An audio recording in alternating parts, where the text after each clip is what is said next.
দুপুরে ভাতের পাতে আর কি চাই, যদি শিম দিয়ে বড়ি দিয়ে ঝোল পাই। তো এত দুর্দান্ত হয়েছিল বন্ধুরা, বললে বিশ্বাস করবেন না, বাড়িতে একবার ট্রাই করবেন। নমস্কার বন্ধুরা, টেস্টি অ্যান্ড ওয়ান বাইট চ্যানেলে আপনাদের স্বাগত। প্রিয় বন্ধুরা, কেমন আছেন? আশা করি আপনারা ভালো আছেন। আজকে রেডি করে নেব শিম দিয়ে বড়ি দিয়ে ঝোল রেসিপি। যে সকল বন্ধুরা ভিডিওটাকে দেখছেন তাদেরকে অনুরোধ রইল পুরো ভিডিওটা দেখার জন্য। আর যে সকল বন্ধুরা আমার চ্যানেলটিতে নতুন আছেন তাদেরকে অনুরোধ রইল, যদি ভিডিওটা ভালো লাগে লাইক সাবস্ক্রাইব করে চ্যানেলটির পাশে থাকলে আমি কিন্তু নতুন নতুন ভিডিও বানাতে মোটিভেট হব। তো আশা করি বন্ধুরা আপনারা আমার পাশে আছেন। তো আমি প্রথমে সবজিগুলোকে কেটে নেব। এখানে কড়াইতে তেল দিয়ে আমি বড়িগুলোকে দিয়ে নাড়াচাড়া করে লালচে করে ভেজে নিয়ে তুলে নেব।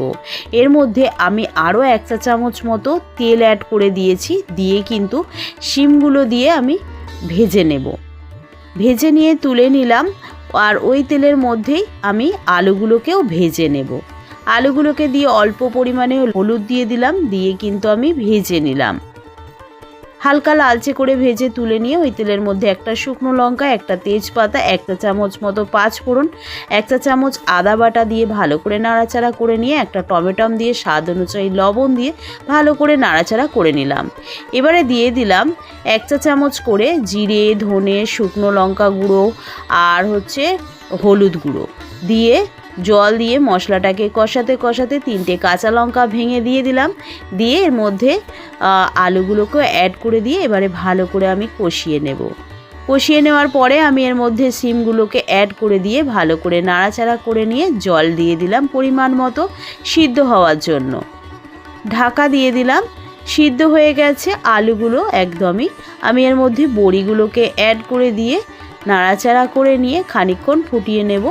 ফুটিয়ে নিয়ে এর মধ্যে দিয়ে দিলাম ধনিয়া পাতা কুচি, দিয়ে ভালো করে নাড়াচাড়া করে নিয়ে খানিকক্ষণ ফুটিয়ে নিয়ে এর মধ্যে অল্প পরিমাণে চিনি অ্যাড করে দিলাম। এটা পুরোপুরি অপশনাল, আপনারা চাইলে স্কিপ করতে পারেন। ভালো করে ফুটিয়ে নিয়ে নামিয়ে নিলেই রেডি হয়ে যাবে শিম দিয়ে আলু দিয়ে বড়ির ঝোল রেসিপি। খেতে কিন্তু দুর্দান্ত লাগে, দুপুরে ভাতের পাতে একদম জমে যাবে।